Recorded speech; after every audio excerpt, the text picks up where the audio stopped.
Hey everyone.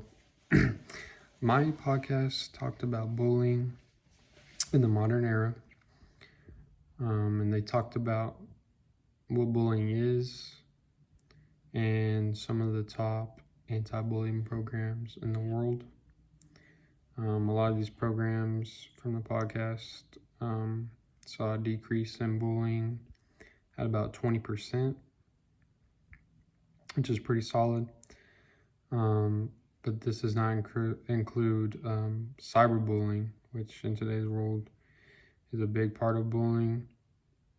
And this also, can be difficult for schools, student, teachers, faculty to deal with outside the classroom. Obviously, the goal of the program is to decrease these behaviors and inside and outside the classroom.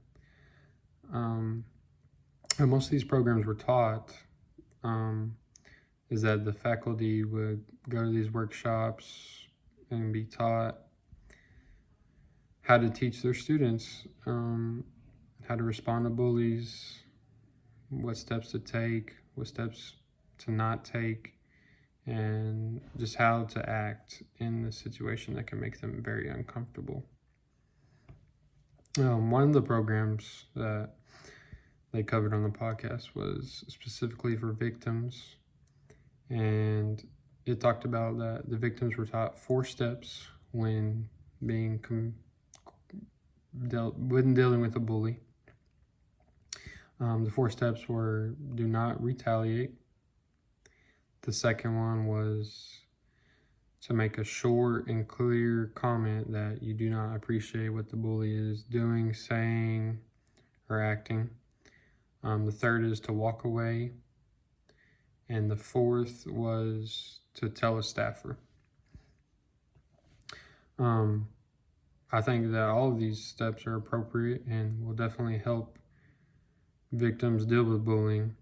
But I think that these steps can be difficult outside of school and the classroom itself.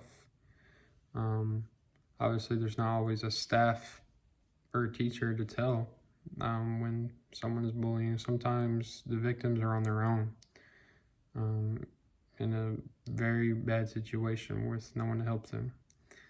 I think that's why it's important for all schools to implement an anti-bullying program and to really take pride in that, because I think that if a school wants all of these other programs, band, cheer, football, whatever it is, to be successful and for these kids to be bought in and to do the right things, I think that these schools from the get-go have to implement an anti-bullying program that works the best for them and their students and embrace it more than almost any other program. Because if you want your students to act right outside the classroom in these other programs, getting them to do that inside the classroom first is a very, very good way to improve